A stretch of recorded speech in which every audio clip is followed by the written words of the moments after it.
علیکم دوستانو. ډیر ملګري بوټي نه پیژني. نن درته کوشش کوم چې مختلف بوټي درته ښکاره کړم. دا دارچینی د کتلی شي، دې ته دارچینی وایي. دا ګرمه مساله کې هم استعمالیږي. دا لونګ دي کتلی شي. دا تور مرچ دي، فلفل سیام ورته وایي. دا زنجبیل خشک ادرک ته وایي.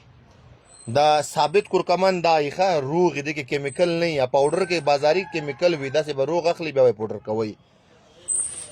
ډېره سبز ده دا ښه. دا بلیلا سیاه ده، دا کتلی شي. ډېره سیاه ده که نه. او دا میتي دانه ده، خو پاکه به داسې اخلي. عموما په دوړه کې چې اخلئ باید پاکه ټاکوئ، بیا استعمال کې راولئ. سپېغول ده، ثابت سپېغول ده، صحیح ده، روغ. دا ریحان ده، دا تخم ملنګره کتلی شي. دا دې کې ریحان او دا یو شکل کې دي، دې کې به احتیاط کوئ. صحیح ده. دا سیادانه کلونجي ده، دا کتلی شي. دا تخم تره تیزک دا کتلی شي. پاکه به داسې اوریجنل شی به اخلئ. دا خاکشیر ده. خاکشیر څه فایدې ده؟ د ماشومانو چې کومه خېټه کې درد وي، ګیس وي، هغه ته کار کوي. ماشوم پرې مړېږي هم په دې باندې. دا بارتنګ ده، دا کتلی شي. دا شبید د فشار لپاره دا کته دا استعمالیږي. اور دا بادیان دي. خو په دې بادیانو کې خپل خپل قسمونه باید وطني بادیان هر کله چې اخلي باید وطني بادیان واخلي. دا هندي بادیان خو وطني بادیان خریدي نه. دا پاکستاني بادیان دي، دا وطني بادیان دي. دا ذایقه کې هم صحیح دي او اثر هم زیات ده.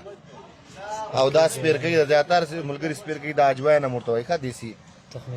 دا تخم گازر او تخم دار او صحیح ده. ما سي ګردو شګو لپاره کوم خودلې ده. دا فلفل دراز ده، کتلی شي ښه. عموما پښتنه کې دا فلفل دراز ده. دا شوګر لپاره استعمالیږي او مصفه هم ده. اندرجو تلخ ورته وایي. صحیح شو. دا شیرین دی، اندرجو شیرین دا کتلی شي. دا جیفل ده. اوس جیفل سیدا دا کتلی دی. جیفل به تاسو پوسته کې اړوي، منځ کې د مغز هغه پکاري موږ ته. دا ریونچینی ده، که صاف وایي اوریجنل شی به اخلئ. دا خلنجان دي.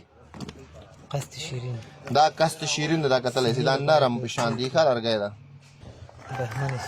دا بهمن سرخ ده، دا کتلی شي. صاف تازه به اخلئ. یو کال نه بوټی زوړ شو کار نه کوي. دا بهمن سفید داسې غړ غړ به اخلئ مغز پکې. صحیح شو.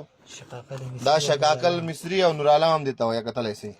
دا مولد منی ده، منی مواد پیداوار کوي. صحیح ده. خزینه تخمې کې هم دا استعمالیږي. دا اسګند د دردو لپاره او پټو ته طاقت ورکوي او مصفي خون هم ده. دا غټه الایچي ده. ډېر ملګري وایي چې غټه الایچي کوم. دا توره غټه الایچي ده، کتلی شي ښه.